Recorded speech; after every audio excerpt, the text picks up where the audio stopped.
ঝাড়খণ্ডের পূর্ব সিংভূম জেলার ফুলপান গ্রাম পঞ্চায়েতের শারীরিক ও মানসিকভাবে প্রতিবন্ধী তরুণী সুনিতা মুর্মু 5 মাস আগে বাড়ি থেকে নিখোঁজ হয়ে যান। তিনি হিঙ্গলগঞ্জ বাঁকড়া চৌমাথায় এমডি হাবিবুল্লাহের দোকানে এসে পৌঁছান। হাবিবুল্লাহ আল্লাদি ফাউন্ডেশনের চেয়ারম্যান সুকান্ত ঘোষকে খবর দেন। সুকান্ত ঘোষ ফুলপান পঞ্চায়েতের প্রধানের সাথে যোগাযোগ করে। প্রধান জানান সুনিতা আদিবাসী সম্প্রদায়ের এবং তিনি বাড়িতে খবর পাঠাচ্ছেন। সুনিতার ভাই লাগেন মুর্মু তামিলনাড়ু থেকে হিঙ্গলগঞ্জে এসে সুশান্ত ঘোষের নিকট থেকে বোনকে নিয়ে বাড়ির পথে রওনা দেয়।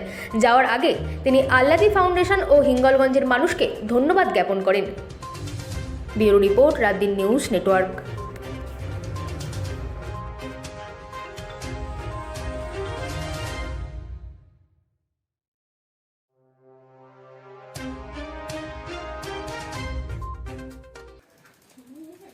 আজ আমরা আল্লাদি ফাউন্ডেশনের পক্ষ থেকে ঝাড়খণ্ডের পূর্ব সিংভূম জেলার ফুলপান গ্রামের এক মহিলাকে তার ভাইয়ের হাতে তুলে দিতে পেরেছি। এই পর্যন্ত আমরা 237 জন মানসিক ভারসাম্যহীন ব্যক্তিকে ভারতবর্ষের বিভিন্ন প্রান্তে পাঠাতে সক্ষম হলাম। ধন্যবাদ সবাইকে।